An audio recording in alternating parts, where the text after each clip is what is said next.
Reino Unido, finales del siglo XX. Un nombre resuena en la historia del crimen como el del médico más letal de todos los tiempos, Harold Shipman. Un hombre respetado por su comunidad, un doctor de confianza, un profesional con una reputación intachable. Pero detrás de su bata blanca y su aparente dedicación a la medicina, se ocultaba un asesino despiadado. Entre la década de 1970 y finales de los 90, Shipman asesinó a más de 200 pacientes con una calma escalofriante, administrando sobredosis letales de morfina. Su historia no es solo la de un asesino en serie, sino la de un sistema que, durante años, falló en detectar el horror que se desarrollaba a plena vista. Harold Frederick Shipman nació el 14 de enero de 1946 en Nottingham, Inglaterra. Creció en una familia de clase trabajadora y desde joven mostró una personalidad reservada. Su madre, Vera, fue una figura dominante en su vida y, cuando enfermó de cáncer, Shipman observó de cerca cómo la morfina aliviaba su sufrimiento. Ese momento lo marcaría para siempre. A los 17 años, tras la muerte de su madre, decidió estudiar medicina. Se graduó en la Universidad de Leeds en 1970 y comenzó a ejercer como médico general. Nadie sospechaba que, con el tiempo, utilizaría sus conocimientos para matar con una precisión metódica. Sus primeros años como médico fueron relativamente normales, pero en 1975, mientras trabajaba en el hospital de Pontefract, fue sorprendido falsificando recetas de petidina, un opioide similar a la morfina.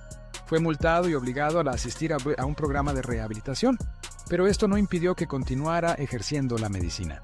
Poco después, se trasladó a Hythe, un pequeño pueblo de Manchester donde establecería su propia consulta y se ganaría la confianza de la comunidad. Parecía el médico ideal, atento, disponible y dedicado a sus pacientes. Nadie imaginaba que, tras esa imagen impecable, se escondía un hombre que veía en la muerte una oportunidad para ejercer un control absoluto sobre la vida de sus pacientes. La metodología de Shipman era tan simple como letal.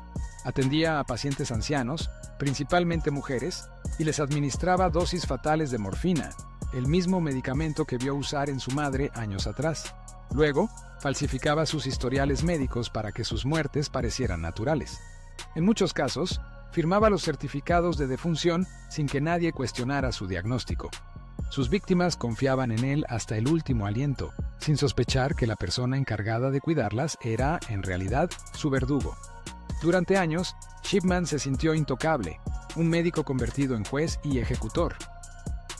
El número de muertes en su consulta era alarmante, pero pasó desapercibido durante mucho tiempo, incluso cuando algunos colegas y funerarias comenzaron a notar la cantidad inusualmente alta de pacientes que morían bajo su cuidado. La falta de pruebas concretas impidió que se tomaran acciones en su contra. No fue hasta 1998 cuando la hija de una de sus pacientes fallecidas, Kathleen Grundy, comenzó a sospechar.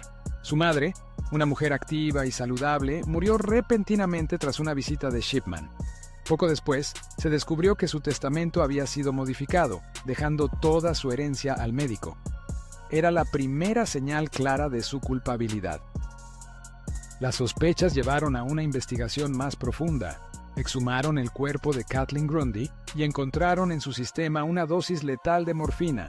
A partir de ahí, se revisaron otros casos y los resultados fueron escalofriantes. Shipman había estado asesinando pacientes durante más de 20 años. En 1999 fue arrestado y llevado a juicio. La evidencia en su contra era abrumadora. Testimonios, documentos falsificados y análisis toxicológicos demostraban que había asesinado a al menos 15 personas, aunque la cifra real superaba las 200 víctimas. El juicio de Harold Shipman fue uno de los más impactantes en la historia criminal del Reino Unido. Mantuvo una actitud fría y desafiante, negando siempre su culpabilidad. Pero las pruebas eran innegables. En enero del año 2000, fue condenado a cadena perpetua sin posibilidad de libertad condicional. Nunca mostró remordimiento. Para la justicia, se trataba de un asesino en serie con un sentido de superioridad que lo llevó a decidir quién vivía y quién moría. Sin embargo, su historia no terminó ahí. En 2004, el Doctor Muerte, como fue apodado, se ahorcó en su celda, poniendo fin a su vida y llevándose consigo cualquier posibilidad de comprender por completo sus motivos. La historia de Harold Shipman dejó una huella imborrable en la medicina y en la sociedad británica. Su caso llevó a una reforma en el control de los médicos y en los procesos de certificación de defunciones. Pero el impacto psicológico fue aún mayor. Reveló que incluso las figuras en las que más confiamos pueden ser las más peligrosas. Shipman no mató por dinero, ni por placer evidente. Lo hizo por el poder absoluto que sentía al decidir la muerte de sus pacientes. Su historia es una advertencia inquietante. A veces, el peligro no se oculta en la sombra, sino a plena vista, con una bata blanca y una sonrisa tranquilizadora.